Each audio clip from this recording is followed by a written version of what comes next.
Olá pessoal, aqui é o Velgas, hoje dia 16 de setembro de 2024.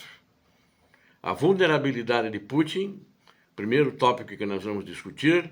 Depois veremos o novo avanço da Ucrânia em Kursk e as grandes perdas da Rússia ontem na região de Pokrovsk. Inicialmente quero convidá-los a você que assiste os vídeos e não está inscrito, inscreva-se no canal, é uma honra tê-lo como inscrito. Tenho certeza que você vai gostar, não esqueça de dar um like no vídeo. E quero aproveitar também e agradecer aquelas pessoas que inscreveram-se como membros do canal para apoiar financeiramente o canal e nos ajudar nos gastos que temos para trazer e levar essas notícias até vocês. Muito obrigado a vocês de coração, peço que Deus abençoe. Aquelas pessoas também que mandaram um valeu demais, também eu agradeço sinceramente de coração, peço a Deus que abençoe vocês. Cada vez mais vamos procurar trazer notícias de qualidade, verdadeiras e sem fake news. Muito obrigado. A vulnerabilidade do ditador russo Vladimir Putin. Ele é vulnerável na sua retaguarda, a Rússia toda é vulnerável, haja vista que a Ucrânia entrou facilmente em Kursk. Mas o que eu quero discutir aqui é a questão da liberação dos mísseis de longo alcance do Ocidente, dos Estados Unidos da América e da Grã-Bretanha, da França principalmente, para atingir alvos dentro do território russo, dentro dessa distância aí de 300, 400, 500 quilômetros. Eles não vão dar mísseis de 500 quilômetros, eu acredito. Vão dar mísseis aí de 300 quilômetros, que já vai ser uma grande ajuda para a Ucrânia. Se derem. Por enquanto, essa decisão está demorando muito.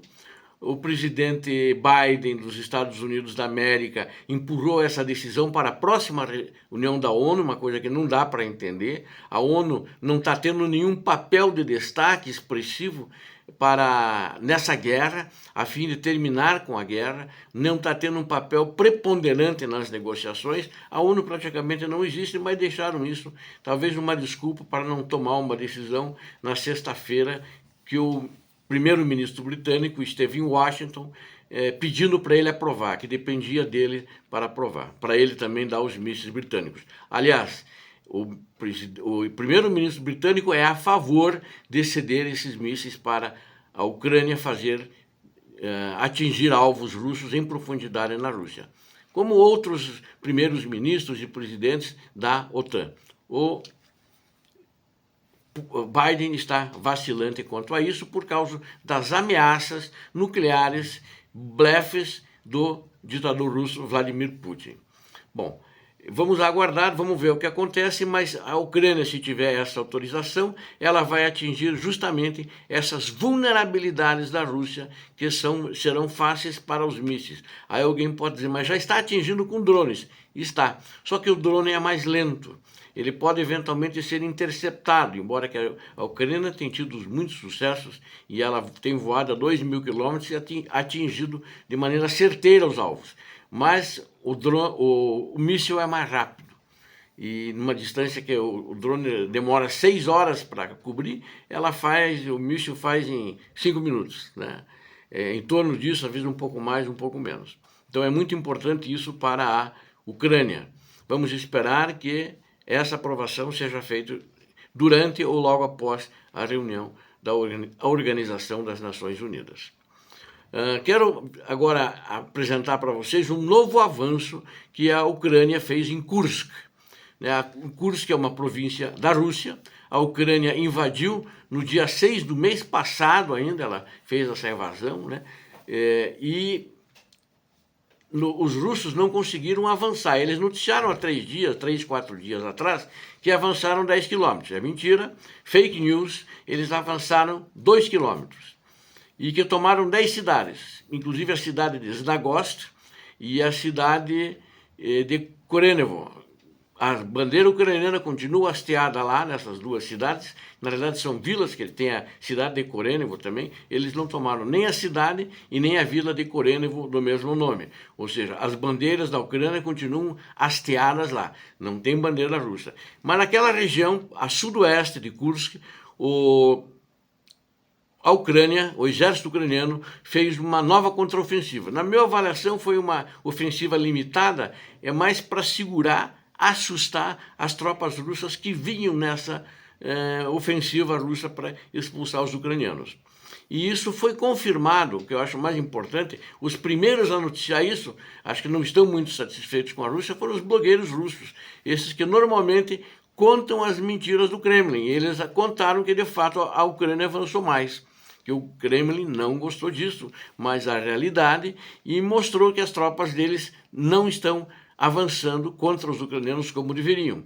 E, a par disso, eu consultei também o Instituto de Estudos da Guerra, ISW, com sede em Washington. Eles têm avaliações via satélite que disseram exatamente o que foi noticiado, disseram exatamente o que eu estou dizendo aqui, que a Ucrânia avançou, né, e um avanço limitado, mas avançou e paralisou o avanço russo.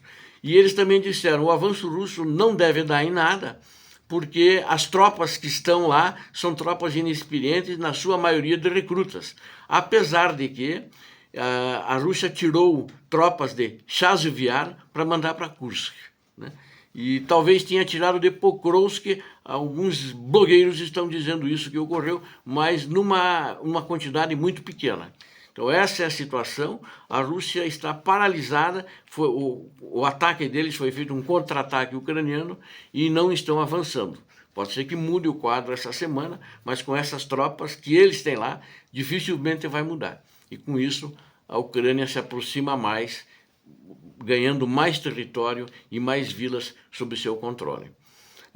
Enquanto isso, em Pokrovsk, ontem também, em Pokrovsk, que é uma região, uma das mais quentes, ali no teatro de operações da Ucrânia, no leste da Ucrânia, na província de Donetsk, nessa região, ontem também a Rússia atacou com intensidade, ainda é o bolo da cereja do Putin ali, que não vai conseguir, não vai comer essa cereja, né? Eles atacaram e foram rechaçados, como todas as outras vezes. Um ataque com a mesma intensidade aconteceu em Kurákio, como nos últimos dias eu tenho falado para vocês, e também eles foram rechaçados. Foram feitos 34 ataques, tanto em Kurákio e mais 34 em Pokrovsk. E em todo o teatro de operações, em todas as linhas de frente da Ucrânia, foram feitos 137 ataques, ou seja, houve 137 confrontos entre as forças da Rússia, que estavam no ataque, e as ucranianas, que rechaçaram todos os 137 ataques. Então, para você ver, e a imprensa hoje, eu vi até na imprensa em português, não me lembro, né, qual é mas um jornal, uma revista, um jornal importante, que disse que já estavam lutando os russos a 10 quilômetros de Pokrovsk. Na imprensa, esse pessoal aceita tudo e publica o que a Rússia manda eles publicar. Mas eles estão às lutas, por exemplo, a vila de Novorossiysk está a 23,5 quilômetros de Pokrovsk, que é uma vila estratégica, eles têm que conquistar para poder passar para Pokrovsk.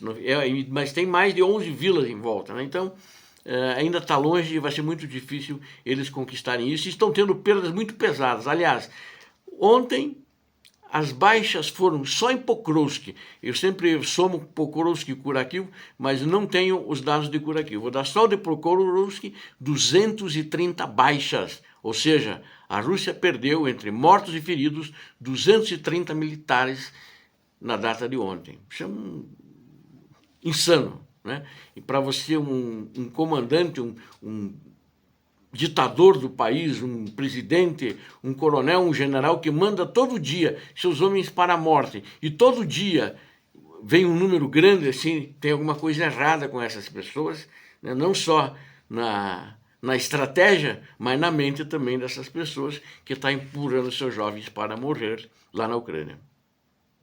Obrigado a vocês que assistiram esse vídeo, tenho certeza que você veio até aqui, você gostou, dê um like para nós. E não está inscrito? Inscreva-se, preciso de você. Agradeço novamente os membros do canal, convido a quem quiser se inscrever como membro do canal, obrigado. Agradeço a quem mandou, valeu demais. Deus abençoe a vocês, Deus abençoe a Ucrânia. Paz e bem. Paz para a humanidade.